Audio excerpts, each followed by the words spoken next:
Në dalje tunelit është Mirdita. Aty fillon Mirdita dhe çdo udhëtar që momentin kur del e shikon dritën në fund tunelit, aty ku ndahet drita me tunelin, aty fillon Mirdita.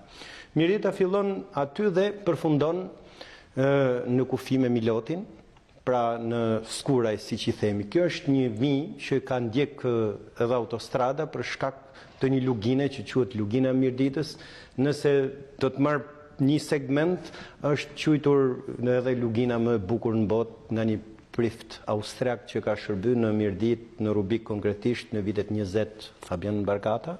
Janë dokumentacione që i ka lënë si ditare, por edhe si libra. Kjo është një prerje, por ajo çfarë bën më shumë përshtypje në lidhje me Mirditën është nga do ta prekësh Mirditën, nga do të dalësh në kufit e Mirditës, do të takosh Mirditë përsëri.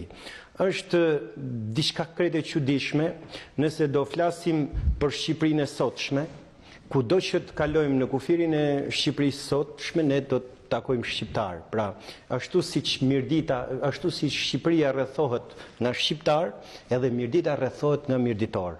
Kjo dihet se cilat janë arsyet, qeverisjet anti-shqiptare, kur nuk ja kanë dalë dot shqiptarëve me metoda të ndryshme, e kanë prerë pjesë të saj, siç u bën 1913 që shkputën pjesën më vitale të kombit, Kosovën, dhe e nxorën në anën tjetër për të pas më të lehtë për ta sunduar. Kështu çuditërisht ka ndodhur edhe me Mirditën për shkak të historisë saj, janë prerë pjesë të saj nga regjimet e kaluara, nuk ndaj cili regjim, por nga gjitha regjimet e kaluara kanë prerë pjesë më vitale. Pra Vigu nëse themi sot është i Shkodrës, është një ndër të 12 bajraqet për cilën pyete, ose pjesë tjera që janë me zonën e Matit, pjesë të tjera që janë me zonën e Lezhës, Ktej, Kalori, Ungrej, tjera.